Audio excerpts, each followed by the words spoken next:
اللہ تعالیٰ کا لاکھ لاکھ شکر ہے کہ اس نے ہمیں انسان بنایا اور باقی ساری مخلوق کو ہمارے لیے پیدا کیا۔ اللہ سبحانہ وتعالیٰ فرماتے ہیں خلق لکم ما فی الارض جمیعا، اس نے تمہارے لیے پیدا کیا جو کچھ زمین میں ہے سارے کا سارا۔ ہم اپنے آس پاس بے شمار نعمتیں اللہ سبحانہ وتعالیٰ کی بکھری ہوئی دیکھتے ہیں۔ اگر آپ غور و فکر کریں تو آپ دیکھیں گے کہ آپ کے آس پاس اللہ تعالیٰ کی بے شمار نعمتیں ہیں، اور یہ ساری نعمتیں ایسی ہیں کہ جن میں ہمارے لیے فائدے بھی ہیں اور ہمارے لیے ایک بہت بڑا سبق بھی ہے۔ جب کبھی ہم سبزے کو دیکھتے ہیں تو یہ سبزہ ہمارے لیے سکون کا باعث ہوتا ہے۔ پھر ہم پانی کو دیکھتے ہیں، اگر آپ کسی دریا یا سمندر کے کنارے جائیں تو پانی کو دیکھ کر آپ کے اندر ایک خاص قسم کا سکون پیدا ہوتا ہے۔ رات کے وقت اگر آپ آسمان کو دیکھیں تو ایک سکون کا احساس ہوتا ہے۔ آسمان پہ پھیلے ہوئے چمکتے ہوئے تارے آپ کو دل کا ایک گہرا سکون عطا کرتے ہیں۔ پہاڑوں پر اگر آپ چلے جائیں تو وہاں جا کر بھی آپ کو ایک خاص قسم کی خوشی کا احساس ہوتا ہے، آپ کی کیفیات بدل جاتی ہیں۔ غرض نیچر کی کوئی بھی چیز آپ دیکھیں تو آپ کے اندر ایک اطمینان اور ایک خوشی پیدا ہوتی ہے۔ لیکن اگر ہم غور کریں کہ ایسا کیوں ہوتا ہے تو ایک چیز سب میں کامن نظر آئے گی، اور وہ یہ کہ یہ تمام چیزیں اپنی اپنی حد پہ ٹھہری ہوئی ہیں، اللہ تعالیٰ کی اطاعت میں لگی ہوئی ہیں، اس کے حکم کی پابند ہیں۔ ان میں سے کوئی بھی چیز اگر اپنی حد توڑ دے، اپنی حد سے آگے نکل جائے تو یہ ساری پرسکون چیزیں ہمارے لیے ایک خوفناک منظر کا سما پیش کریں گی۔ مثلا رات کو چمکتے تارے جہاں آپ کو سکون بخشتے ہیں، تھوڑی دیر کے لیے سوچئے کہ اگر یہ تارے ٹوٹ کر گرنا شروع ہو جائیں اور گر کر زمین پہ آنا شروع ہو جائیں تو ہمارے سکون کا کیا عالم ہوگا۔ سکون خوف اور پریشانی میں بدل جائے گا۔ آپ سمندر کے کنارے پکنک منانے گئے ہیں، لیکن اگر سمندر کی لہریں اپنی حدوں کو توڑ کر خشکی کے حصے کی طرف آنے لگے اور آپ تک پہنچنے لگے تو آپ کا سکون اور آپ کی خوشی ختم ہو کر رہ جائے گی۔ اسی طرح اگر یہ درخت اپنی جگہ چھوڑ کر چلنا شروع کر دیں یا پہاڑ اپنی جگہ چھوڑ کر چلنا شروع کر دیں اور ٹک کر نہ رہیں، زمین اگر ہچکولے کھانے لگے، جب کبھی زلزلے میں تھوڑی دیر کے لیے بھی ہلتی ہے تو ہم سب دیکھتے ہیں کہ ایک عجیب خوف اور بے سکونی کا سما ہو جاتا ہے۔ ان تمام چیزوں میں ہمارے لیے ایک بہت بڑا سبق ہے، اور وہ سبق کیا ہے کہ انسان بھی اگر اپنی حدود کے اندر رہے، انسان بھی اگر اللہ تعالیٰ کی اطاعت کرے تو اس کی ذات بھی دوسروں کے لیے باعث سکون اور باعث خوشی بن جائے گی، وہ دوسروں کے لیے باعث راحت ہوگا۔ لیکن کوئی بھی ایسا انسان جو اپنی حدود میں نہ رہے، اپنی حدود توڑ دے اور دوسروں کے حقوق ادا کرنے کی بجائے دوسروں پر ظلم اور زیادتی کرنا شروع کر دے تو ایسے انسان سے سب خوف کھانے لگیں گے۔ چور اور ڈاکو کا نام آخر خوف زدہ کرنے والا کیوں ہے؟ اسی لیے کہ وہ اپنی حد سے باہر نکلا ہوا ہے۔ لیکن یہ تو ایک انتہائی کیس ہے۔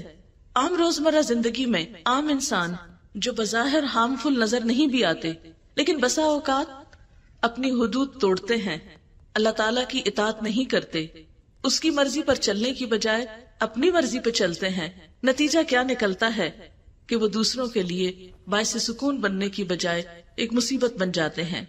اگر کوئی شخص اپنی زبان کا استعمال حد کے اندر رہ کر نہ کرے تو وہ دوسروں کا دل توڑنے کا سبب بن جائے گا۔ اگر کوئی شخص اپنے ہاتھ کا استعمال سوچ سمجھ کر نہ کرے تو وہ دوسروں کے لیے اذیت کا سبب بن جائے گا۔ اور اسی طرح تمام حقوق العباد، بندوں کے حقوق، اگر کوئی شخص صحیح طور پر ان کو ادا نہیں کرتا تو وہ دراصل دوسروں کے لیے باعث مصیبت بن جاتا ہے۔ وہ انسان جو انسان کے لیے انس کا سبب ہے، سکون کا سبب ہے، انسان کے لیے خوشی کا سبب ہے، کیونکہ کوئی بھی انسان تنہا نہیں رہ سکتا، ہر انسان کو کمپنی چاہیے ہوتی ہے۔ لیکن کس کمپنی کو انسان انجوائے کرتا ہے؟ کون سا انسان انسانوں کے لیے خوشی کا باعث ہوتا ہے؟ وہ جس کے ہاتھ اور زبان سے دوسرے محفوظ رہیں، وہ جو اپنی ذمہ داریوں کو پورا کرنے والا ہو، وہ جو دوسروں کے حقوق ادا کرنے والا ہو۔ تو آئیے دیکھتے ہیں کہ حقوق العباد، بندوں کے حقوق اور ان ذمہ داریوں کو محسوس کرنا کس قدر ضروری ہے۔ تو اس میں سب سے پہلا حق کس کا ہے؟ سب سے پہلا حق بندوں کے حقوق میں والدین کا ہے۔ قرآن پاک میں اللہ سبحانہ وتعالی اپنی عبادت کے بعد جس ہستی کی اطاعت اور جس کی شکر گزاری کا ہمیں حکم دیتے ہیں وہ والدین ہیں۔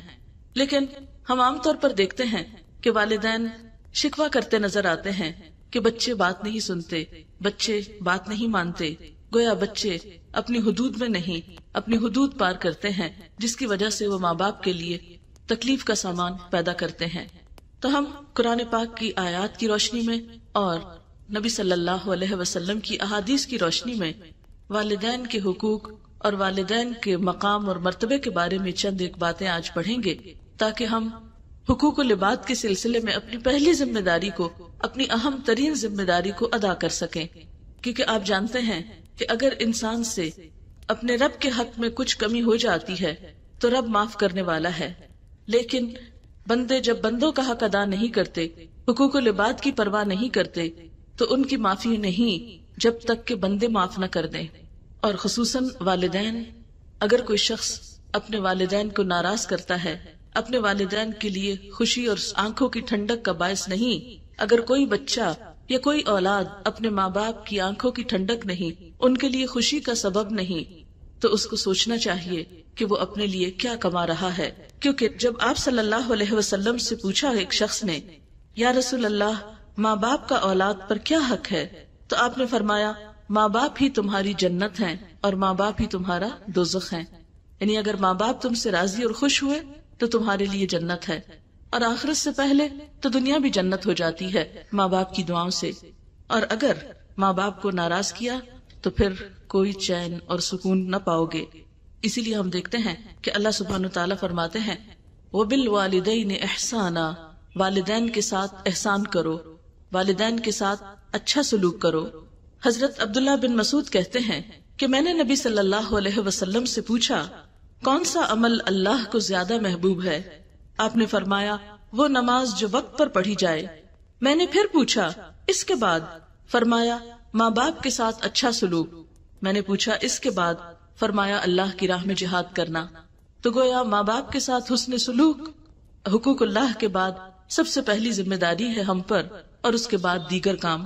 حضرت انس رضی اللہ تعالی عنہ سے مروی ہے کہ نبی صلی اللہ علیہ وسلم نے فرمایا، جو آدمی یہ چاہتا ہو کہ اس کی عمر دراز کی جائے، اور میرے خیال ہے ہر شخص یہ چاہتا ہے کہ اس کو لمبی عمر ملے اور دنیا میں زیادہ رہنے کا موقع ملے، اور اس کی روزی میں کشادگی ہو، یعنی رزق زیادہ ہو، اس کے پاس دنیا کا مال و دولت زیادہ ہو، اسے چاہیے کہ ماں باپ کے ساتھ بھلائی کرے اور ان کے ساتھ صلہ رحمی کرے۔ تو گویا دنیا کی نعمتیں پانے کا راستہ بھی کیا ہے؟ ماں باپ کے ساتھ اچھا سلوک کرنا۔ اب یہ جو حکم ہے قرآن پاک کا کہ وَبِالْوَالِدَيْنِ إِحْسَانًا، والدین کے ساتھ احسان کرو، تو احسان کیا ہوتا ہے؟ یعنی اگر والدین کے حقوق ادا کرنے کی بات ہو تو اس میں یہ آیت ہمیشہ سامنے رکھی جاتی ہے کہ ان کے ساتھ احسان کرنا چاہیے۔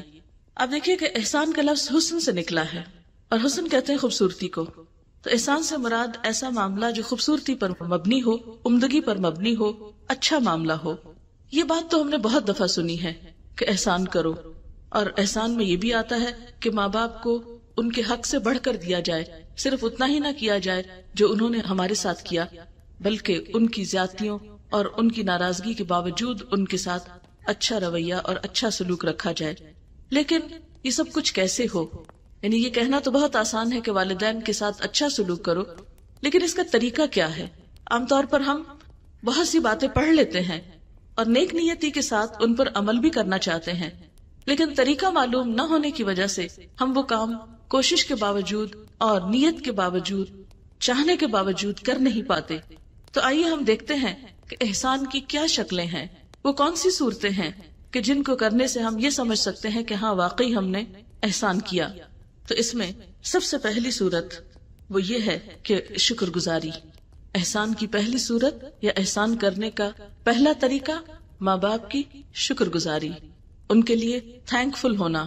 شکر کیا ہوتا ہے؟ شکر عربی زبان کا لفظ ہے، اور شکر کا معنی ہوتا ہے کم پانے کے باوجود اچھا رویہ رکھنا۔ عربی میں دابت شکور اس جانور کے لیے استعمال ہوتا ہے جو کم چارہ کھانے کے باوجود دودھ زیادہ دے۔ وہ گائے جو چارہ تو کم کھائے لیکن دودھ زیادہ دے تو اس کو کہتے ہیں دابت شکور۔ تو گویا شکر گزار انسان ایک ایسا انسان ہے کہ جو اپنا حق نہ ملنے کے باوجود، نہ پانے کے باوجود بھی دینے والا ہو۔ تو ماں باپ کے ساتھ عموماً اولاد یہ شکوہ کرتی ہے کہ ہمارے ماں باپ نے ہمارے لیے کیا کیا، انہوں نے بھی تو ہمارے ساتھ بہت زیادتیاں کی ہیں، اب ہمارا بھی دل نہیں چاہتا کہ ہم ان کے ساتھ اچھا برتاؤ کریں یا اچھا سلوک کریں۔ لیکن احسان کا تو مطلب ہی یہ ہے، اور شکر گزاری کا تو مطلب ہی یہ ہے کہ اگر وہ اچھا نہ بھی کرے تو بھی ان کے ساتھ اچھا ہی کیا جائے۔ ان کا اچھا نہ کرنا وہ ان کے ساتھ ہے، وہ ان کا عمل ہے، لیکن ہم پر اللہ تعالیٰ کی طرف سے یہ ذمہ داری عائد ہوتی ہے کہ ہم اپنا فرض پورا کرنے والے ہوں۔ اور شکر جیسا کہ آپ جانتے ہیں کہ ایک دل کی کیفیت کا نام ہے، یعنی شکر کا احساس دل میں ہوتا ہے، یعنی دل کے خیالات کا مثبت ہونا، دل میں اچھے خیالات کا ہونا، اور ایسے خیالات کا ہونا جن میں خیر خواہی ہو، جن میں ایک اپریسیشن ہو، جن میں دوسرے کے لیے خوبصورت جذبات ہوں، یہ شکر گزاری کہلاتی ہے۔ تو اگر ہم ماں باپ کے ساتھ اچھا سلوک کرنا چاہیں اور ان کے لیے شکر گزار ہونا چاہیں تو ہمیں سب سے پہلا کام کیا کرنا ہوگا؟ اپنے دل کو ان کی طرف سے صاف کرنا ہوگا۔ اور یہ کیسے ہو سکتا ہے؟ شیطان کا تو کام کیا ہے؟ جیسے قرآن پاک میں آتا ہے کہ ان الشیطان ینزغ بینکم، اس کا کام ہے وسوسے ڈالنا، تمہارے درمیان اختلافات پیدا کرنا، تمہارے درمیان پھوٹ ڈالنا، تمہارے درمیان تعلقات کو بگاڑنا۔ لیکن ان بگڑی ہوئی کیفیات کے باوجود بھی جو شخص کوشش کرتا ہے کہ وہ منفی باتوں کو بھول جائے، زیادتیوں کو بھول جائے، اور یہ چیز کوشش سے ہی آ سکتی ہے، تو وہی شخص اس میں کامیاب ہو سکتا ہے کہ وہ دوسرے کی خیر کو یاد رکھ کر، دوسرے کی اچھی چیز کو یاد رکھ کر اس کے ساتھ اچھا معاملہ کرے۔ نبی صلی اللہ علیہ وسلم نے فرمایا، من لم یشکر الناس لم یشکر اللہ، جو بندوں کا شکر گزار نہیں ہوتا وہ اللہ تعالیٰ کا بھی شکر گزار نہیں ہوتا۔ اور اس کے لیے طریقہ کیا بتایا شکر گزاری کے لیے؟ اللہ تعالیٰ نے خود کیا احساس دلایا، وَوَصَّيْنَا الْإِنسَانَ بِوَالِدَيْهِ، ہم نے انسان کو اس کے والدین کے ساتھ اچھا سلوک کرنے کی تاکید کی۔ حَمَلَتْهُ أُمُّهُ وَهْنًا عَلَى وَهْنٍ وَفِصَالُهُ فِي عَامَيْنِ أَنِ اشْكُرْ لِي وَلِوَالِدَيْكَ إِلَيَّ الْمَصِيرُ، اس کی ماں نے اس کو تکلیف پر تکلیف اٹھا کر اپنے پیٹ میں رکھا اور اس کا دودھ چھڑانے میں 2 سال لگ گئے، اور ہم نے حکم کیا دیا کہ میرے شکر گزار بن جاؤ اور اپنے والدین کے، میری ہی طرف تم کو پلٹنا ہے، لوٹنا ہے۔ تو گویا شکر گزاری دل میں اچھے خیالات کا نام ہے، دل سے دوسروں کے خلاف بدگمانیوں کو دور کرنے کا نام ہے، اور یہ کب ممکن ہوتا ہے؟ جب دوسرے کی بھلائی اور دوسرے کی نیکی کو یاد رکھا جائے اور اس کی طرف سے پہنچنے والی تکلیف کو اگنور کر دیا جائے، بھلانے کی کوشش کی جائے۔ اگر ماں باپ کوئی زیادتی بھی کر جائیں تو کہاں کی نیکی یاد رکھیں؟ کون سی نیکی؟ کہ انہوں نے ہمیں بچپن میں بہت تکلیفوں سے پالا ہے، اور خصوصاً ماں، کہ اس نے مشقتوں کے ساتھ پیٹ میں رکھا، مشقتوں کے ساتھ جنم دیا اور دودھ پلایا۔ اگر بڑے ہو کر اس سے کوئی کمی بیشی ہو بھی گئی تو وہ تکلیف تو بہرحال اس نے کاٹی میرے دنیا میں آنے کے لیے، اس لیے مجھے اس کے ساتھ اچھا ہی کرنا ہے۔ تو اس طرح کا احساس جو ہے، یا اس طرح کا خیال جو ہے، وہ انسان کو اچھے رویے پر مجبور کرتا رہے گا۔ اور پھر یہ کہ جس کے لیے ہمارے دل میں شکر گزاری ہوتی ہے، ہماری زبان سے بھی اس کے لیے کلمہ خیر ہی نکلتا ہے۔ بعض اوقات ایسا ہوتا ہے نا، خاندانوں میں کوئی کمی بیشی ہو جاتی، کوئی ناراضگی ہو جاتی، پھر دوسرے رشتہ دار بیچ میں انوالو ہو جاتے ہیں، وہ آ کے 2 باتیں سناتے ہیں، 2 اگلوانے کی کوشش کرتے ہیں۔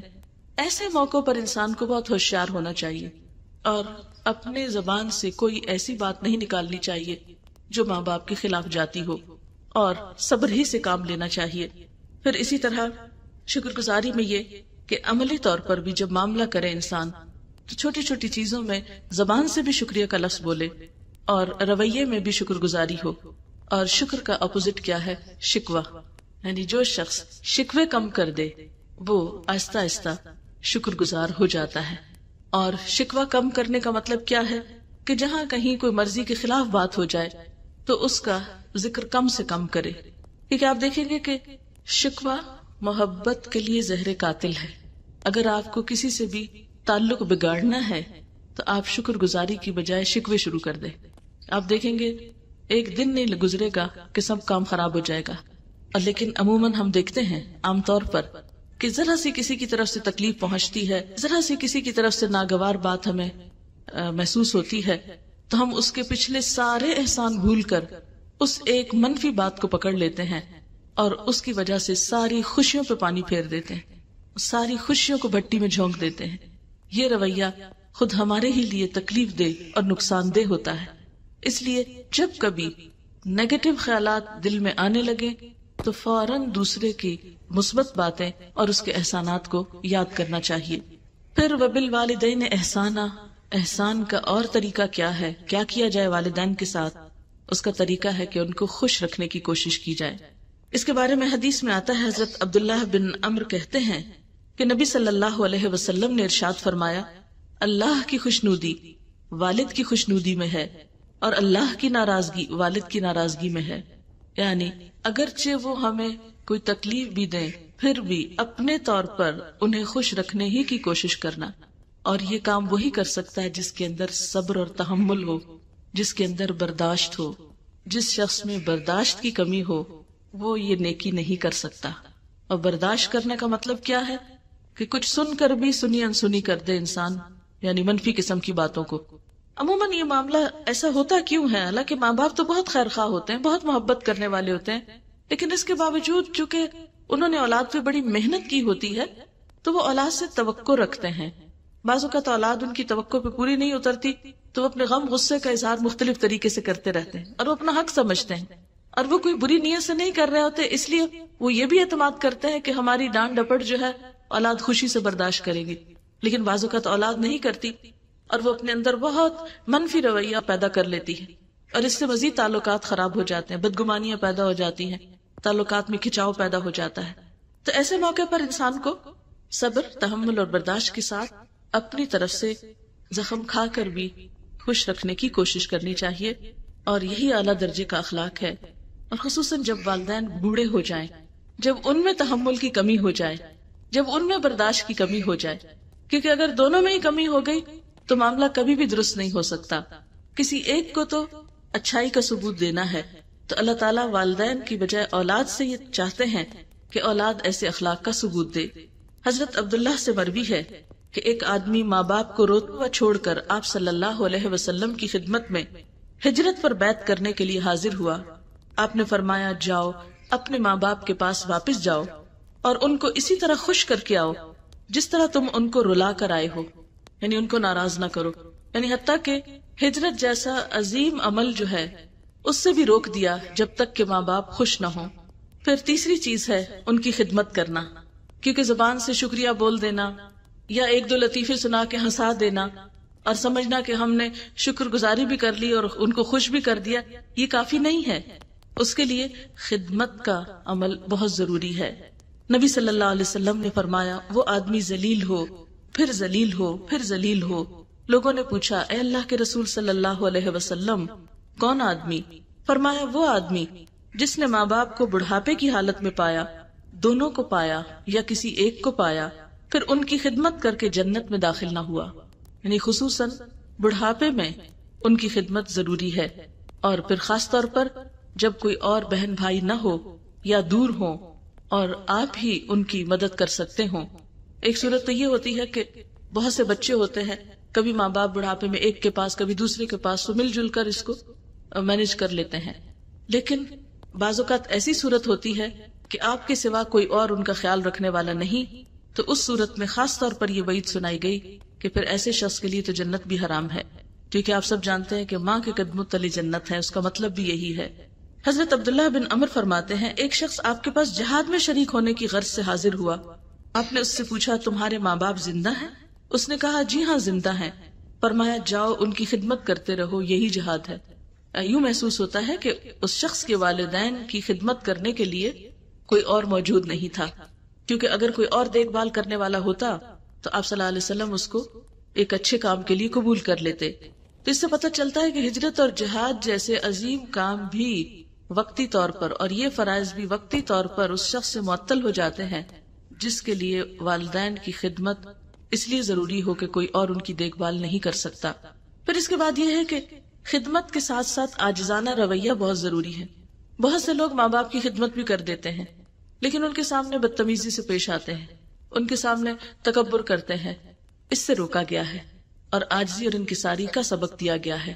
کیونکہ ہوتا یہ ہے نا کہ جب ہم خدمت کرتے ہیں تو ہم سمجھتے ہیں ہم نے بڑا احسان کیا ہے، اور پھر وہ کہ ہمارا حق ہے اب ہم جو چاہیں سنا دے کسی کو. نہیں، خدمت کرنے کے باوجود عاجزی اور انکساری. اس میں قرآن پاک کی ایک آیت آتی ہے وَخْفِضْ لَهُمَا جَنَاحَ الذُّلِّ مِنَ الرَّحْمَةِ، ان دونوں کے لیے رحمت کے ساتھ اپنے کندھے جھکا کر رکھو، یعنی شفقت کا معاملہ کرتے ہوئے اپنے پوسچر میں بھی عاجزی رکھو. یعنی ماں باپ کے سامنے آپ اکڑ کر نہیں بیٹھ سکتے، کندھے نہیں اچکا سکتے، گردن نہیں پھیر سکتے یا سر نہیں جھٹک سکتے. اپنے رویے میں بھی عاجزی اور انکساری ضروری ہے، کیونکہ بعض لوگ ماں باپ سے بھی بات کرتے ہوئے یا بڑوں سے بات کرتے ہوئے منہ پھیر کے بات کرتے ہیں، یا تیوری چڑھا کے منہ پہ ماتھے پہ بل رکھتے ہوئے یا تیوری چڑھائے ہوئے بات کرتے ہیں، یا موڈ آف کر لیتے ہیں، یا ان سے بولنا ہی نہیں پسند کرتے. تو یہ سب چیزیں تکبر کی علامت ہیں. اللہ تعالیٰ کو عاجز بندے پسند ہیں، اور خصوصاً عاجزی جب ماں باپ کے لیے ہو. پھر اس کے بعد ادب اور احترام. حضرت ابو ہریرہ رضی اللہ تعالیٰ عنہ نے ایک بار 2 آدمیوں کو دیکھا. ایک سے پوچھا یہ دوسرے تمہارے کون ہیں؟ اس نے کہا یہ میرے والد ہیں. آپ نے فرمایا دیکھو ان کا نام نہ لینا، یعنی نام سے مت پکارو ان کو. جیسے ہمارے ہاں بازو کا دیہاتی علاقوں میں بچے ماں باپ کا نام لے کے بلاتے ہیں، دوسروں کو دیکھتے ہیں وہ نام لے رہے ہیں تو وہ بھی نام لینا شروع کر دیتے. ہو سکتا ہے آپ کے سرونٹس میں سے بعض بچے ایسا کرتے ہوں، کہ بعض علاقوں کا کلچر ایسا ہوتا ہے. لیکن اسلام کی تعلیم کیا ہے کہ والدین کو ان کے نام سے نہیں پکارا جائے، عزت کے کسی لفظ سے پکارا جائے. پھر فرمایا کہ کبھی ان سے آگے نہ چلنا، یعنی ان کو پیچھے چھوڑ کر خود آگے مت جانا، اور نہ کبھی ان سے پہلے بیٹھنا. پہلے ان کے بیٹھنے کا انتظام کرو اور پھر خود بیٹھو. ایک اور روایت میں آتا ہے کہ اللہ تعالیٰ نے حضرت موسیٰ علیہ السلام کے پاس وحی بھیجی کہ اے موسیٰ اپنے ماں باپ کی عزت کر، اس لیے کہ جو کوئی ماں باپ کی عزت کرتا ہے میں اس کی عمر بڑھا دیتا ہوں، یعنی اس کی عمر میں اضافہ کرتا ہوں، اور اس کو ایسا بچہ عطا کرتا ہوں جو اس کے ساتھ نیکی کرے، اور جو ماں باپ کو ستاتا ہے میں اس کی عمر کم کر دیتا ہوں، اور اس کو ایسی اولاد دیتا ہوں جو اس کو ستائے. ماں باپ کو ستانا ایسا گناہ ہے جس کی سزا انسان کو دنیا میں مل جاتی ہے، لیکن عام طور پر ہم توجہ ہی نہیں دیتے، سوچتے ہی نہیں کہ ہم ایسا کچھ کر رہے ہیں. پھر اسی طرح یہ ہے کہ محبت سے پیش آنا، یعنی صرف عاجزی اور انکساری کافی نہیں بلکہ محبت کا اظہار ضروری ہے. یعنی مثلا اگر آپ کندھے جھکا کے نظریں جھکا کے خاموش جا کے پاس بیٹھ جاتے ہیں اور کوئی بات ان سے نہیں کرتے تو یہ کیا ہے؟ یہ احسان نہیں ہے. اس لیے محبت کا رویہ ماں باپ سب سے زیادہ اس کے اہل ہیں، ان کے ساتھ یہ رویہ رکھا جائے. پھر اسی طرح یہ ہے کہ محبت سے پیش آنے میں یہ بھی ضروری ہے کہ احسن طریقے سے گفتگو کی جائے ان کے ساتھ. قرآن پاک میں اللہ تعالیٰ فرماتے ہیں فَلَا تَقُلْ لَهُمَا أُفٍّ وَلَا تَنْهَرْهُمَا، ان کو اف تک نہ کہو اور ڈانٹ کے بات نہ کرو. یعنی ماں باپ سے بات کرتے ہوئے ان کو ڈانٹو نہیں، ایسے لہجے میں بات نہیں کرو جیسے تم اپنے برابر والوں سے کرتے ہو یا اپنے سے چھوٹوں سے کرتے ہو. ان کے ساتھ ادب اور احترام کی بات ہو. پھر اسی طرح گفتگو میں کیا ہونا چاہیے؟ نرمی سے گفتگو ہونی چاہیے، ان کو برا بھلا نہیں کہنا چاہیے. اب دیکھیں کہ دنیا میں ہر طرح کے انسان ہیں، سب ماں باپ کو بہت نیک متقی پرہیزگار اور شریف لوگ نہیں ہوتے. چور ڈاکو بھی کسی کے ماں باپ ہی ہوتے ہیں، یا اسی طرح اور غلط کام کرنے والے بھی بعض اوقات ماں باپ ہوتے ہیں. اب مثلا عبداللہ بن ابی جو تھا وہ خود منافقوں کا سردار تھا، لیکن بیٹا اس کا سچا مخلص مومن تھا. اب اس کے لیے ایک بہت بڑی مشکل تھی کہ باپ جو ہے وہ ایک اچھا انسان نہیں.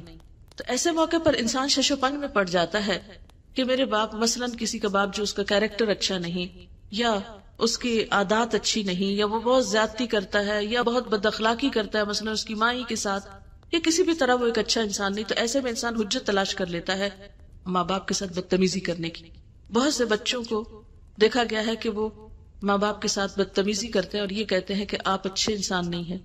کئی ایسے لوگوں کو دیکھا گیا جو نئے نئے دین کی طرف آتے ہیں، خود نماز پڑھنے لگتے ہیں، اگر ماں باپ نہیں پڑھتے تو ان کو بدتمیزی کے ساتھ ان سے معاملہ کرتے ہیں اور تنگ کرتے ہیں یا پریشان کرتے ہیں یا ان سے میل جول چھوڑ دیتے ہیں. تو ہمارا دین ہمیں یہ نہیں سکھاتا. آپ صلی اللہ علیہ وسلم نے تو حضرت اسماء کو، جبکہ ان کی والدہ مشرکہ تھی، ان کے ساتھ بھی حسن سلوک کا سبق دیا. اور پھر یہ کہ نہ صرف یہ کہ اپنے ماں باپ کو برا بھلا نہیں کہنا چاہیے، کسی دوسرے کے ماں باپ کو بھی نہیں کہنا چاہیے، کیونکہ ماں باپ تو سب کے محترم ہوتے ہیں. عبداللہ بن عمر فرماتے ہیں کہ نبی صلی اللہ علیہ وسلم نے ارشاد فرمایا سب سے بڑا گناہ یہ ہے کہ انسان اپنے ماں باپ پر لعنت بھیجے. عرض کی گئی یہ کیسے ہو سکتا ہے؟ آپ نے فرمایا کہ ایک شخص کسی کے ماں باپ کو گالی دیتا ہے تو گویا اس نے خود اپنے ماں باپ کو دی. ہوتا کیا ہے، جب آپ کسی کو گالی دیں گے وہ پلٹ کے آپ کے ماں باپ کو دے گا. تو آپ نے اگر آغاز کیا ہے ایسے غلط کام کا تو گویا آپ اپنے ماں باپ کو خود ہی گالی دے رہے ہیں. اور ویسے بھی آپ دیکھیں کہ اولاد ماں باپ کی یا تو عزت کا سبب ہوتی ہے یا ان کی رسوائی کا سبب ہوتی ہے. تو ہمارے اچھے کام جو ہیں وہ صرف ہمارے ہی فائدے کے نہیں ہوتے، ہمارے ماں باپ کے لیے بھی عزت کا سبب ہوتے ہیں. اور ہماری غلطیاں اور ہماری برائیاں ماں باپ کی بھی رسوائی کا سبب ہوتی ہیں. اس لیے جو شخص حقیقت میں یہ چاہتا ہو کہ اس کے ماں باپ کی عزت ہو تو اس کو غلط کاموں سے پرہیز کرنا چاہیے، رسوا کن باتوں سے بچنا چاہیے. پھر اسی طرح یہ کہ ادب، عزت، احترام کے ساتھ ساتھ ان کی بات بھی ماننی چاہیے. صرف یہ نہیں کہ آپ ان کو بڑے اچھے اچھے القابات سے یاد کریں اور ان کے سامنے ایسے دعوے کریں کہ آپ ہمیں بہت عزیز ہیں اور بہت ہم آپ کا ادب اور احترام کرتے ہیں، لیکن اگر وہ کوئی کام کرنے کو کہیں تو وہ کر کے نہ دیں اور ٹال مٹول کریں یا جھوٹے وعدے کریں. تو اس لیے کیا ضروری ہے؟ اطاعت اور فرما برداری. اور یاد کیجئے ان مثالوں کو جو میں نے بالکل شروع میں دی ہیں کہ اگر ستارے اپنی جگہ چھوڑ کر ٹوٹ کر زمین پہ گرنے لگے تو کیا ہو. اگر ایک ستارہ یا سیارہ جو ہے وہ اپنے مدار سے نکل کر باہر کی طرف جانے لگے تو ہر چیز میں تباہی پیدا ہو جائے. آپ نے پچھلے دن اخبار میں پڑھا ہوگا کہ شاید اگست کے آخر میں امریکن سائنسدانوں نے یہ دیکھا کہ ایک ستارہ جو ہے وہ اپنی جگہ چھوڑ کر سیکنڈ کے بھی لاکھویں حصے میں کچھ زمین کی طرف بڑھا، اور جب وہ گزر گیا اور پھر وہاں سے اس نے رخ موڑا، اور جب وہ مڑ گیا تو سائنسدانوں کو پتا چلا، اور ان کا کہنا یہ کہ اگر وہ زمین کی طرف آ جاتا ذرا سا بھی، یعنی ایک سیکنڈ کے برابر بھی اور اس طرف کو آ جاتا اور زمین کے مدار میں داخل ہو جاتا اور پھر زمین سے آ ٹکراتا تو پھر ہوتا کیا کہ زمین پر زندگی کا نام و نشان تک مٹ جاتا. ان کی روح فنا ہو گئی، وہ سب اس میں دیکھ کے مشینوں میں کہ یہ ہونے کیا لگا تھا ہمارے ساتھ. آپ خود سوچیں کہ اگر ایک ستارہ یا سیارہ ایک سیکنڈ کے لیے بھی اپنی جگہ چھوڑ کر کسی اور جگہ پہ جانے کی کوشش کرتا ہے تو اس سے کتنی تباہی ہو سکتی ہے. تو بالکل اسی طرح جب اولاد اپنی حدود سے آگے نکل کر زیادتی اور بدتمیزی شروع کرتی ہے تو اس سے ماں باپ کے حقوق تلف ہوتے ہیں اور اللہ تعالیٰ کی ناراضگی ہوتی ہے. نبی صلی اللہ علیہ وسلم نے فرمایا، باپ جنت کا درمیانی دروازہ ہے، باپ کی اطاعت کر کے چاہے تو اس دروازے کی حفاظت کر یا نافرمانی کر کے برباد کر دے. حضرت ابی بکرہ فرماتے ہیں کہ نبی صلی اللہ علیہ وسلم نے ارشاد فرمایا، کیا میں تمہیں بڑے بڑے گناہ بتاؤں؟ صحابہ نے عرض کیا کہ اے اللہ کے رسول صلی اللہ علیہ وسلم ضرور ارشاد فرمائیے. آپ نے فرمایا، سب سے بڑا گناہ اللہ کے ساتھ کسی کو شریک ٹھہرانا ہے اور اپنے والدین کی نافرمانی کرنا ہے. اس وقت آپ تکیہ لگائے ہوئے تھے، تکیہ چھوڑ دیا، فرمانے لگے اور جھوٹ بولنا، جھوٹی گواہی دینا، سن لو جھوٹ بولنا جھوٹی گواہی دینا برابر ہے. یہی فرماتے رہے، میں سمجھا کہ اب آپ خاموش نہ ہوں گے. یعنی اتنا زیادہ آپ نے جھوٹ کو ناپسند کیا. اور آپ جانتے ہیں کہ ماں باپ کی نافرمانی ان گناہوں میں سے ہے جس کی سزا دنیا میں ملتی ہے. حضرت ابو بکر سے روایت ہے کہ رسول اللہ صلی اللہ علیہ وسلم نے فرمایا، اللہ تعالیٰ تمام گناہ معاف کر دیتا ہے ان میں سے جو چاہتا ہے، مگر والدین کی نافرمانی، پس تحقیق اللہ جلد ہی سزا دیتا ہے ماں باپ کی نافرمانی کرنے والوں کو دنیا کی زندگی میں مرنے سے پہلے.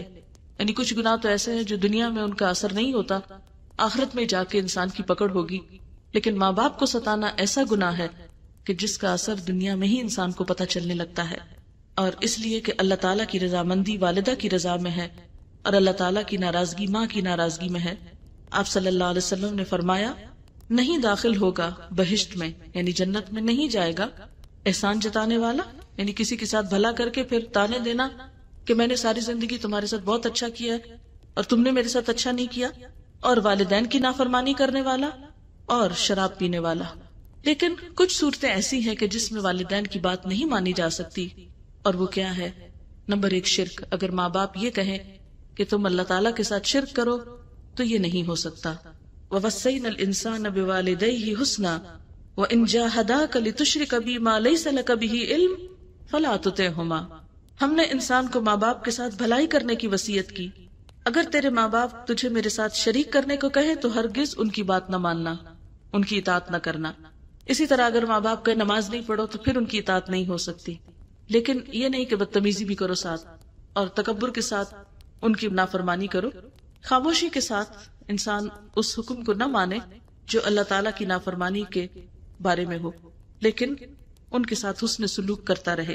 پھر اسی طرح یہ ہے کہ صرف زبانی کلامی باتیں اور چند خدمت کی چیزیں کافی نہیں ہے، بلکہ ان کی ضروریات کا خیال رکھنا بہت ضروری ہے، ان پہ خرچ کرنا لازم ہے۔ قرآن پاک میں آتا ہے یسألونک ماذا ینفقون، یہ آپ سے سوال کرتے ہیں کہ کیا خرچ کریں، قل ما انفقتم من خیر فللوالدین، آپ کہہ دیجئے کہ مال میں سے جو کچھ تم خرچ کرو والدین کے لیے، یعنی پہلا حق ماں باپ کا حق ہے۔ کوئی صدقہ خیرات اس وقت تک اپنے اصل مقام کو نہیں پہنچتا یا ایسا اجر و ثواب کا باعث نہیں ہوتا جب تک کہ انسان اپنے فرائض کو ادا نہ کرے، اور خاص طور پر جو ماں باپ اپنی اولاد پر ڈیپینڈنٹ ہو، ان کے اوپر لازم کیا ہے کہ اپنے مال میں سے خوشی خوشی والدین کے لیے نکالیں۔ ایک بار ایک شخص نبی صلی اللہ علیہ وسلم کے پاس آیا اور اپنے باپ کی شکایت کرنے لگا کہ وہ جب چاہتے ہیں میرا مال لے لیتے ہیں۔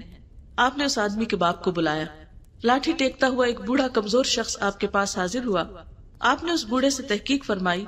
اس نے کہنا شروع کیا، اے اللہ کے رسول صلی اللہ علیہ وسلم، ایک زمانہ تھا جب یہ کمزور اور بے بس تھا اور مجھ میں طاقت تھی، میں مالدار تھا، یہ خالی ہاتھ تھا، میں نے کبھی اس کو اپنی چیز لینے سے نہیں روکا۔ آج میں کمزور ہوں، یہ تندرست اور قوی ہے، میں خالی ہاتھ ہوں، یہ مالدار ہے، اب یہ اپنا مال مجھ سے بچا بچا کے رکھتا ہے۔ بوڑھے کی باتیں سن کر رحمت دو عالم رو پڑے اور فرمایا، تو اور تیرا مال تیرے باپ کا ہے، انت و مالک لابیک۔ پھر یہ ہے کہ صرف مال خرچ کر دینا بھی کافی نہیں، صرف خدمت بھی کافی نہیں، بلکہ ان کے لیے دعا کرنا بھی ضروری ہے، اور یہ دعا اللہ تعالیٰ نے خود قرآن پاک میں سکھائی ہے، وَقُلْ رَبِّ ارْحَمْهُمَا كَمَا رَبَّيَانِي صَغِيرًا، اور آپ کہہ دیجئے کہ اے میرے رب ان دونوں پہ رحم فرما جس طرح انہوں نے مجھے بچپن میں پالا۔ یعنی ماں باپ کے لیے دعا اللہ تعالیٰ نے خود قرآن پاک میں سکھائی۔ اور پھر یہ کہ بڑھاپے میں خصوصی توجہ دی جائے، کیونکہ وہ کمزوری کا وقت ہوتا ہے، دنیا سے واپسی کا وقت ہوتا ہے، انسان پر امید کی بجائے مایوسی کا ایک عالم ہوتا ہے، دل گرفتہ ہوتا ہے، دکھی ہوتا ہے انسان، تو ایسے میں ماں باپ کا حق اور بھی زیادہ بڑھ جاتا ہے۔ وَبِالْوَالِدَيْنِ إِحْسَانًا إِمَّا يَبْلُغَنَّ عِندَكَ الْكِبَرَ أَحَدُهُمَا أَوْ كِلَاهُمَا فَلَا تَقُل لَّهُمَا أُفٍّ وَلَا تَنْهَرْهُمَا وَقُل لَّهُمَا قَوْلًا كَرِيمًا، اور والدین کے ساتھ احسان کرو، اگر تمہارے پاس ان میں سے ایک یا دونوں بڑھاپے کی عمر کو پہنچے تو ان کو اف تک نہ کہو، ان کو جھڑکو نہیں اور ان کو عزت والی بات کرو۔ عموماً یہ ہوتا ہے کہ بڑھاپے میں ماں باپ پھر بچوں کی طرح ہو جاتے ہیں، ایک ہی بات بار بار کریں گے، کبھی ضد کریں گے، کبھی بے وجہ روئیں گے، کبھی بے وجہ ہنسیں گے، کبھی ناراض ہونے لگیں گے، تو ایسے میں انسان کے لیے معاملہ کرنا بے حد مشکل ہو جاتا ہے، اور یہ بڑا صبر کا وقت ہوتا ہے۔ تو اس لیے خصوصی طور پر بڑھاپے کا ذکر کر کے اللہ تعالیٰ نے فرمایا کہ اس وقت بھی عزت کی بات کرو اور ان کے ساتھ ڈانٹ ڈپٹ نہیں کرو۔ حضرت عبداللہ فرماتے ہیں کہ ایک آدمی آپ کی خدمت میں حاضر ہوا اور کہنے لگا، میں آپ کے ہاتھ پہ ہجرت اور جہاد کے لیے بیعت کرتا ہوں اور اس کا اجر اللہ سے چاہتا ہوں۔ آپ نے فرمایا، کیا تمہارے ماں باپ میں سے کوئی زندہ ہے؟ بولے، جی ہاں دونوں زندہ ہیں۔ فرمایا، کیا تم واقعی اللہ سے اپنی ہجرت اور جہاد کا بدلہ چاہتے ہو؟ اس نے کہا، جی ہاں۔ آپ نے فرمایا، تو جاؤ ماں باپ کی خدمت میں رہ کر ان کے ساتھ نیک سلوک کرو، تم کو یہ اجر مل جائے گا۔ اور پھر خاص طور پر ماں کا جو درجہ ہے وہ باپ کے مقابلے میں 3 گنا زیادہ ہے۔ ایک شخص آپ کے پاس آیا اور اس نے پوچھا، سب سے زیادہ میرے اچھے سلوک کا مستحق کون ہے؟ تو آپ نے فرمایا، تمہاری ماں، تمہاری ماں، تمہاری ماں۔ 4تھی دفعہ آپ نے فرمایا، تمہارا باپ۔ ایک اور جگہ پر آپ نے فرمایا کہ جنت ماں کے قدموں کے نیچے ہے۔ ایک دوسری جگہ پر فرمایا، ان اللہ حرم علیکم عقوق الامہات، اللہ نے تم پر ماں کی نافرمانی کو حرام قرار دیا ہے۔ پھر اسی طرح ہم دیکھتے ہیں حضرت جاہمہ نبی صلی اللہ علیہ وسلم کی خدمت میں حاضر ہوئے اور انہوں نے بھی یہی کہا کہ میرا جہاد کا ارادہ ہے، تو آپ نے فرمایا، تمہاری ماں زندہ ہے تو جاؤ ان کی خدمت میں لگے رہو، جنت انہی کے قدموں میں ہے۔ حضرت اویس کرنی کے بارے میں آتا ہے کہ وہ بھی آپ صلی اللہ علیہ وسلم کا دیدار نہ کر سکے آپ سے شدید محبت کے باوجود، کیونکہ ان کی بوڑھی والدہ تھی اور آپ صلی اللہ علیہ وسلم نے ان کی خدمت کے لیے ان کو حکم دیا تھا کہ وہ ہجرت کر کے نہیں آئے، انہی کے پاس رہیں۔ اور اسی طرح وہ حج نہیں کر سکے تھے جب تک ان کی والدہ زندہ تھی، اور ان کی وفات کے بعد ہی انہوں نے اپنی آرزو بھی پوری کی۔ لیکن اتنے نیک انسان تھے کہ آپ صلی اللہ علیہ وسلم نے حضرت عمر سے کہا تھا کہ جب وہ آئیں تو تم ان سے اپنے لیے دعا کروانا۔ لیکن یہ سب درجہ اور مقام ان کو کس طرح ملا؟ ہجرت اور جہاد سے نہیں ملا، اگرچہ وہ بھی ضروری ہے اپنے مقام پر، انہیں یہ درجہ ان کی ماں کی خدمت کی وجہ سے ملا۔ اور اس میں جیسا کہ پہلے بھی میں نے عرض کیا کہ خواہ ماں باپ نان مسلم ہی کیوں نہ ہو، خواہ وہ گناہگار ہی کیوں نہ ہو، لیکن پھر بھی اولاد کا کیا فرض ہے کہ وہ اپنے حصے کی ذمہ داری ادا کرے اور حسن سلوک کرتی رہے. اور پھر یہ کہ یہ اچھا سلوک صرف ان کی زندگی تک نہ ہو بلکہ ان کے مرنے کے بعد بھی ہو، کیونکہ انسان جو ہے وہ بعض اوقات زندگی میں کوتاہی کر جاتا ہے اور بعض اوقات لیٹ پتہ چلتا ہے اور بہت سی زیادتیاں کر چکا ہوتا ہے. تو ان تمام چیزوں کا بھی علاج کیا ہے کہ ان کی وفات کے بعد ان کے ساتھ اچھا سلوک ہو. حضرت ربیہ سعیدی فرماتے ہیں کہ میں بارگاہ رسالت میں حاضر ہوا، ایک انصاری آیا اور عرض کی، اے اللہ کے رسول صلی اللہ علیہ وسلم، میرے والدین کی وفات کے بعد بھی کیا مجھے ان سے اچھا سلوک کرنا ہے؟ یعنی بالوالدین احسانہ کیا صرف زندگی تک ہے یا بعد میں بھی ہے؟ آپ نے فرمایا، ہاں 4 باتیں تجھ پر ضروری ہیں. تو جس طرح زندگی میں کچھ میں نے طریقے بتائے قرآن و سنت کی روشنی میں، اسی طرح وفات کے بعد کیا ہو سکتا ہے. نبی صلی اللہ علیہ وسلم نے کیا بتایا؟ نمبر 1 ان کی نماز جنازہ ادا کرنا، یہ خاص طور پہ مردوں کے لیے. نمبر 2 ان کے لیے دعائیں مغفرت کرنا. نمبر 3 جو وعدہ انہوں نے کیا تھا اس کو پورا کرنا، یعنی اگر کسی کو دینے دلانے کا کچھ کہہ گئے ہیں اور وہ خود نہیں کر سکے تو بعد میں اولاد کرے. اور نمبر 4 ان کے دوستوں کا احترام کرنا اور ان کے رشتہ داروں سے صلہ رحمی کرنا جن سے ان کی وجہ سے رشتہ داری ہوئی ہو. یہ نیکی ہے جو ان کی وفات کے بعد بھی تم پر لازم ہے. آپ صلی اللہ علیہ وسلم نے فرمایا، قسم ہے اس ذات کی جس نے مجھے نبی برحق بنا کر بھیجا، جس بندے کو اللہ نے مال دیا پھر ماں باپ کے ساتھ اس نے نیکی کی تو جنت میں میرے ساتھ رہے گا، یعنی اپنے مال کے ساتھ اور اپنے طرز عمل کے ساتھ. ایک شخص نے عرض کیا، اللہ کے رسول صلی اللہ علیہ وسلم، اگر اس کے ماں باپ زندہ نہ ہوں تو اب وہ کیا کرے؟ یعنی اس کو حکم ہی دیر سے پتا چلا ہے. آپ نے فرمایا، ان کی طرف سے محتاجوں کو کھانا کھلائے، یعنی ان کے نام پر پھر صدقہ کرے. پھر اسی طرح ان کے لیے دعائیں مغفرت کرنا جو ہے قرآن پاک میں حضرت ابراہیم علیہ السلام کی دعا میں سے آتا ہے، ربنا اغفر لی ولوالدی وللمؤمنین یوم یقوم الحساب. اور جو اولاد ہر روز نماز پڑھتی ہے تو نماز کے آخر میں اس وقت تک سلام نہیں پھیرتی جب تک کہ اپنے ماں باپ کے لیے یہ دعا نہیں کر لیتی کہ اے میرے رب مجھے بخش دے، میرے والدین کو اور سارے مومنوں کو بخش دے جب قیامت کا دن قائم ہو، حساب کا دن قائم ہو.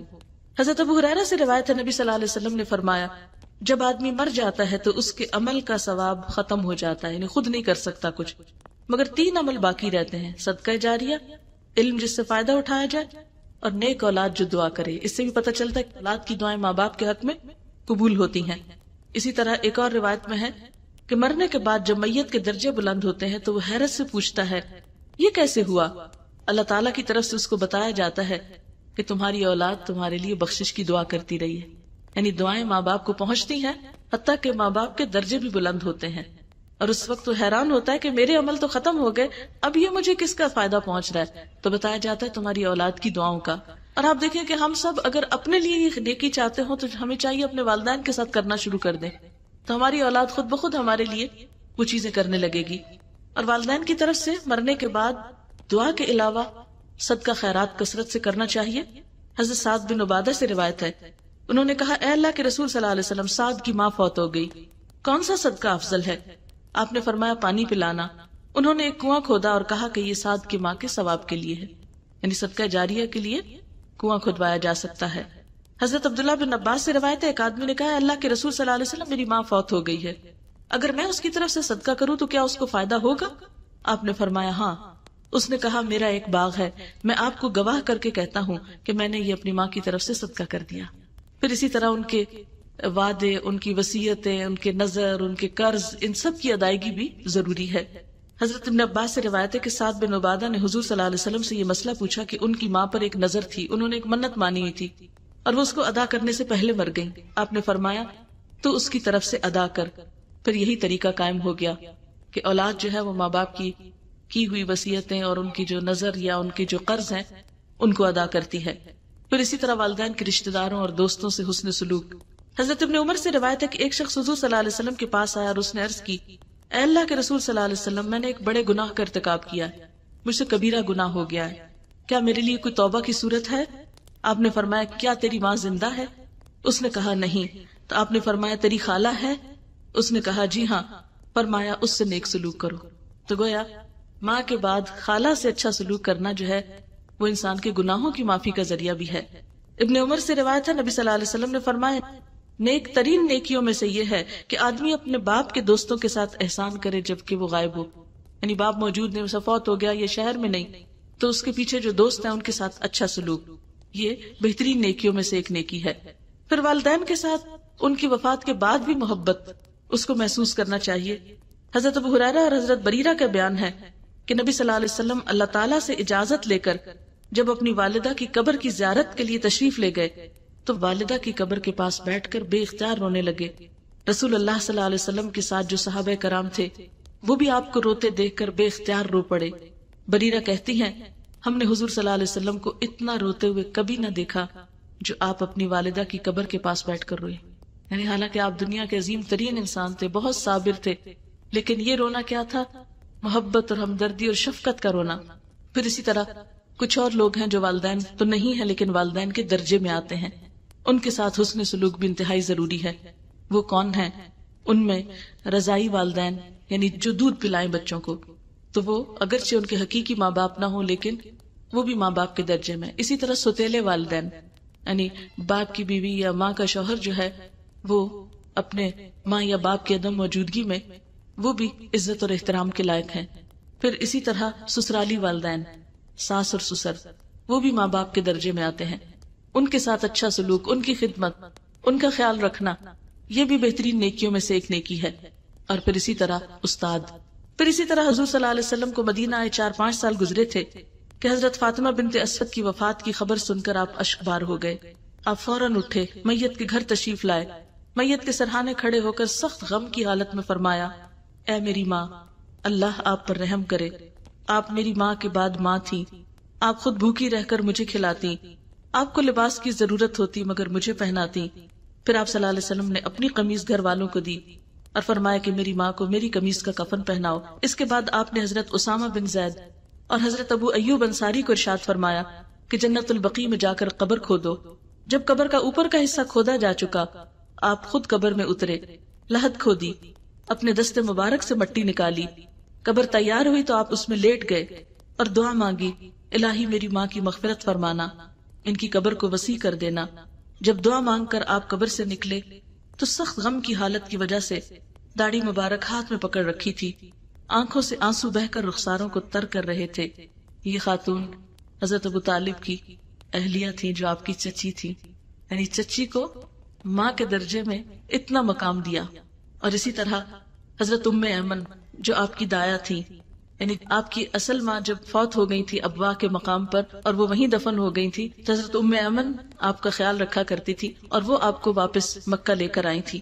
حضور ان کے بارے میں فرمایا کرتے تھے، ام ایمن میری والدہ کے بعد میری ماں ہیں، آپ ان کو امی کہہ کر پکارا کرتے تھے۔ تو اس سے آپ دیکھیں کہ اللہ تعالیٰ نے حضور صلی اللہ علیہ وسلم کو یہ دوسرے بھی سارے رشتے دیے، یعنی رضائی ماں بھی، پھر اس کے بعد چچی کی حیثیت میں ماں، پھر اسی طرح حضرت ام ایمن جنہوں نے بچپن میں ان کو پالا۔ پھر اسی طرح ہم دیکھتے ہیں حضرت یوسف علیہ السلام نے اپنی ستیلی والدہ کے ساتھ کتنا عزت والا سلوک کیا کہ جب ان کو مصر کی بادشاہت ملی تو انہوں نے اپنے والدین کو جو بلایا تھا تو والد تو ان کے حقیقی تھے لیکن ماں ستیلی تھی، ان کی اپنی ماں بچپن میں فوت ہو گئی تھی، ان کو بھی اسی طرح عرش پر بٹھایا اور اسی طرح ان کے ساتھ عزت کا معاملہ کیا جس طرح کوئی شخص اپنے والدین کے ساتھ کر سکتا ہے۔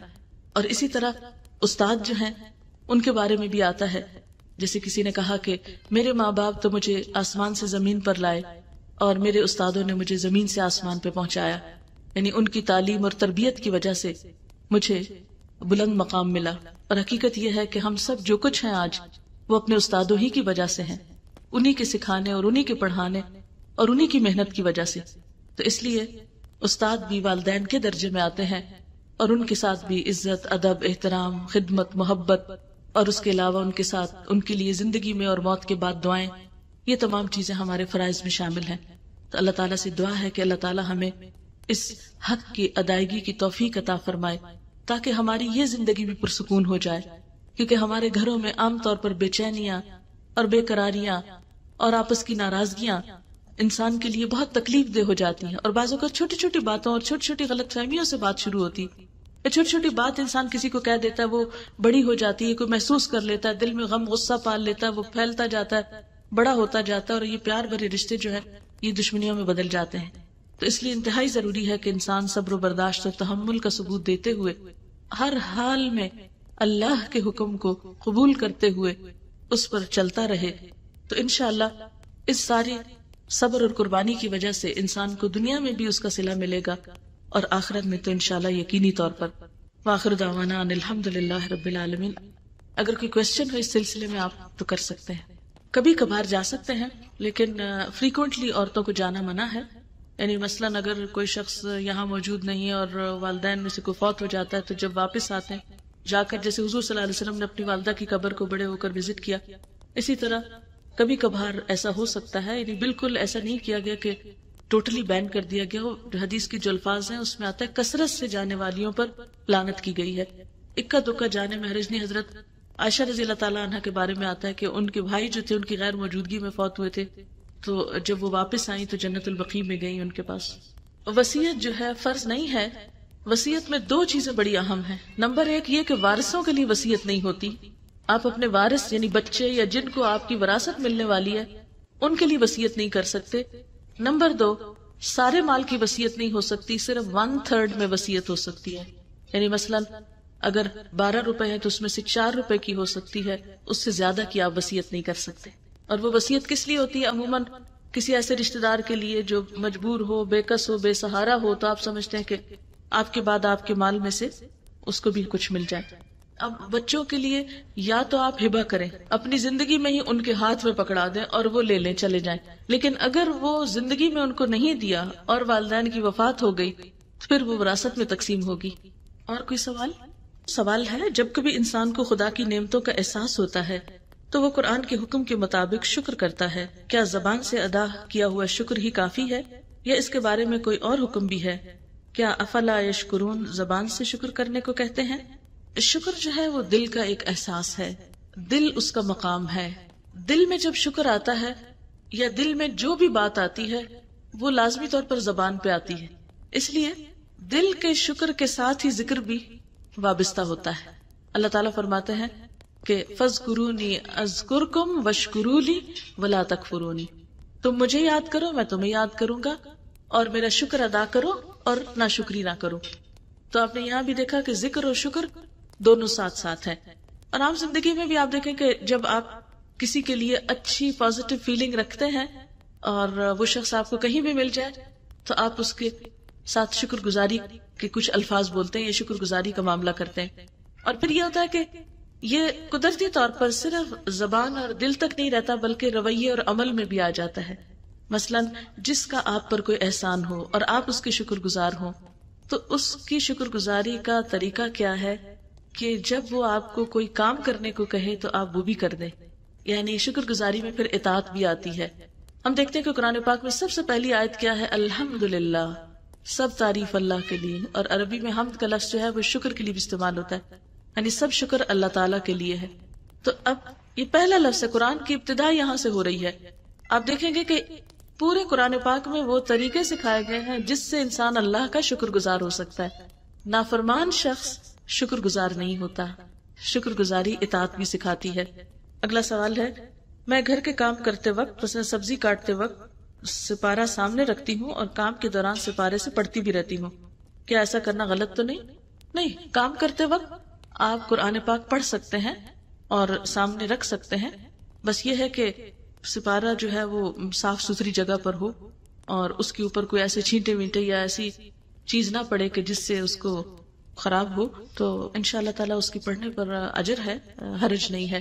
ریسنٹلی ایک خاتون کے بارے میں مجھے کسی نے بتایا پچھلے ہفتے کہ اس نے قرآن پاک حفظ کر لیا ہے، اور خاتون وہ ہیں کہ جن کے بچوں کی بھی شادیاں ہو گئیں، یعنی بچے پیدا ہوئے، پھر ان کو بڑا کیا، پالا پوسا، سب کچھ کیا، سب چلے گئے اپنے اپنے گھروں میں، تو ان کا دل نہیں لگتا تو انہوں نے قرآن حفظ کرنا شروع کر دیا اور مکمل کر لیا۔ اور ان کا طریقہ کیا تھا؟ گاڑی میں ہوتی تو گاڑی میں سنتی، گاڑی میں پڑھتی، گھر میں ہوتی تو گھر میں پڑھتی، کام کرتی تو کام کے دوران، یعنی آل دا ٹائم انہوں نے اس کو پڑھتے پڑھتے پڑھتے اس کو پورا کر لیا۔ تو یہ وہی شخص کر سکتا ہے جو یعنی ہر موقع پر اس کو پڑھتا رہے۔ تیسرا سوال ہے، میں اکثر گھر میں جب کوئی نامحرم نہ ہو تو زبانی یا قرآن سے قرات کرتی ہوں اور اکثر سر پر دوپٹہ نہیں ہوتا، کیا ایسا کرنا غلط ہے؟ اگر تو آپ عبادت کی نیت سے باقاعدہ تلاوت کر رہی ہیں تو اس وقت تو آپ کو پورے احترام سے بیٹھنا چاہیے، لیکن اس میں کوئی حرج نہیں کہ آپ مثلاً واک کر رہی ہیں اور ساتھ ساتھ قرآن پاک دہرا رہی ہیں، اور بعض اوقات یہ بھی ہوتا ہے کہ دوپٹہ یا کچھ پوری طرح آپ ڈھکے ہوئے نہیں ہیں تو اس میں قرآن کا منہ سے نکلنا اس میں کوئی ممانعت نہیں ہے، صرف یہ کہ واش روم کے اندر آپ نہیں پڑھیں یا کسی ایسی حالت میں جب کہ آپ ناپاک ہوں، مگر عام طور پر پڑھنے میں کوئی حرج نہیں ہے۔ سوال ہے، عورتوں کی تعلیم سے متعلق اسلام کے کئی پہلو ہیں، اس حوالے سے کئی باتیں آپ کے ذریعے اجاگر ہوئی ہیں، مجھے اتنا کہ دل میں ایک بات اٹکتی ہے۔ بچیوں کی شادی سے متعلق ایک رسم دکھانے کی چلی آتی ہے، اسلام کی اور قرآن پاک کی رائے اس بارے میں کیا ہے؟ ماں بہنوں، یہاں تک کہ لڑکے کا گھر پر آ کر اس کی بچی کو دیکھنا، پسند ناپسند ٹھہرانا کیا جائز ہے؟ اس طور پر بےزتی تو بہرحال بچی کی ہے، چاہے پسند کی جائے یا ناپسند۔ ان چند گھڑیوں میں جس دوران کھانے پینے پر زیادہ زور ہوتا ہے، کیا اس بچی کا ججمنٹ یا پراپر انالیسس ہو سکتا ہے؟ آج کل عورتیں یہ کام بڑے فخر سے کرتی یا کراتی ہیں، آپ اس پر توجہ دیں۔ اور اس میں یہ ہے کہ اسلام نے اس بات سے منع نہیں کیا کہ شادی سے پہلے لڑکا لڑکی کو نہ دیکھے، بلکہ اس کو انکریج کیا کہ دیکھ لے اور پھر شادی ہو، لیکن کب دیکھے؟ یہ نہیں کہ پہلی دفعہ اگر کوئی رشتہ دیکھنے آیا تو لڑکا بھی ساتھ آ جائے اور پہلی دفعہ وہ دیکھنے پہ اصرار کرے۔ اس کا طریقہ یہ ہے کہ ماں باپ پہلے ان پرنسپل بہت سی چیزوں پر اگری کر لیں کہ ہاں ان دونوں خاندانوں کی یا دونوں بچوں کی عادات اور باقی چیزیں جو ہیں وہ ملتی ہیں اور ان دونوں کا گزارا ہوگا، کیونکہ ماں باپ کی اپنی بھی ایک ججمنٹ ہوتی ہے، اور پھر آخری فیصلے کے طور پر لڑکی کو دکھا دیا جائے۔ یہ نہیں کہ آپ ہر گھر میں جا کر لڑکی دیکھیں اور ریجیکٹ کر کے چلے آئیں اور اس کو احساس کمتری میں مبتلا کر دیں، یہ دوسروں کو اذیت دینے والا، دکھ دینے والا طریقہ ہے، اس سے پرہیز کرنا چاہیے۔ جب آپ واقعی سیریس ہوں، سنجیدہ ہوں کہ ہاں ہمیں یہاں شادی کرنی ہے، تو آپ صلی اللہ علیہ وسلم نے اس بات کا حکم دیا ہے کہ لڑکی کو دیکھ لیا جائے تاکہ لڑکا شادی سے پہلے سوچ لے کہ کیا لڑکی شکل و صورت کے اعتبار سے اس کے دل کو لگتی ہے یا نہیں، یا ان کے اندر موافقت والی کوئی چیز ہے یا نہیں۔ کہیں ایسا نہ ہو کہ بعد میں کوئی صرف ایسی ناپسند کی وجہ سے کوئی تعلقات خراب ہوں۔ اب اس میں یہ ہے کہ کیا وہ تھوڑی دیر کے لیے دیکھنا جو ہے اس پہ وہ پراپر انالیسس ہوتا ہے، یہ انالیسس کرنے کے لیے نہیں کہا گیا، بس ایک دو نظر دیکھنے کے لیے کہ انسان جنرلی اپنی پسند اور ناپسند کو سمجھتا ہوتا ہے، اور ایک لک میں اگر انسان دیکھ کر سمجھتا کہ ہاں ٹھیک ہے میرے لیے مناسب ہے تو اتنا کافی ہے۔ اس کے لیے یہ سمجھنا کہ لڑکی اور لڑکا تنہائی میں جا کے کہیں سیر کو جائیں یا کہیں بہت دیر اکیلے بیٹھ کے باتیں کریں یا فون پہ یا چیٹ پر ایک دوسرے سے انڈرسٹینڈنگ ڈیولپ کرے، یہ اس کا مقصد نہیں ہے اور نہ ہی اس کا یہ مطلب ہے۔ مختصر سی دعا کر لیتے ہیں اور اس کے بعد اجازت چاہوں گی۔ سبحان اللہ والحمد للہ ولا الہ الا اللہ واللہ اکبر ولا حول ولا قوة الا باللہ العلی العظیم۔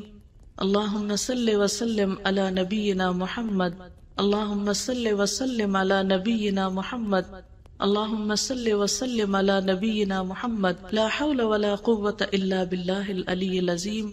یا اللہ پاک، جو کچھ ہم نے پڑھا ہے اپنی رحمت سے قبول فرما، اگر کوئی بات آپ کو پسند نہ آئی ہو تو ہم سب کو اس سے دور کر دے، اور جو باتیں تیری مرضی کے مطابق ہوئی ہیں ان پر ہم سب کو عمل کی توفیق عطا فرما۔ یا اللہ ہمارے گناہوں کو معاف کر دے، ہمیں اپنے والدین کا صحیح معنوں میں حق ادا کرنے کی توفیق عطا فرما۔ یا رب العالمین، ہمیں دوسروں کے ساتھ ہمدردی اور احترام کا معاملہ کرنے کی توفیق دے۔ یا اللہ ہمیں اپنی زبان کی حفاظت کی توفیق دے۔ یا رب العالمین، ہمیں اچھا اخلاق عطا کر دے۔ یا اللہ ہمیں نمازوں کی صحیح پابندی عطا کر دے۔ یا اللہ ہمارا یہاں آنا بیٹھنا اور ان بہن کا ایسی کوشش کرنا قبول فرما۔ یا رب العالمین، تو ہماری نیتوں کو صرف اپنے لیے خالص کر لے، ہمارے بچوں کو ہماری آنکھوں کی ٹھنڈک بنا، انہیں صحت اور تندرستی عطا فرما۔ یا رب العالمین، تو ہمیں آخرت میں بے حساب بخش دینا، جنت الفردوس میں جگہ عطا فرمانا۔ جتنی بہنیں یہاں تشریف لائی ہیں ان سب کا آنا قبول فرما، اور اس مجلس کی برکات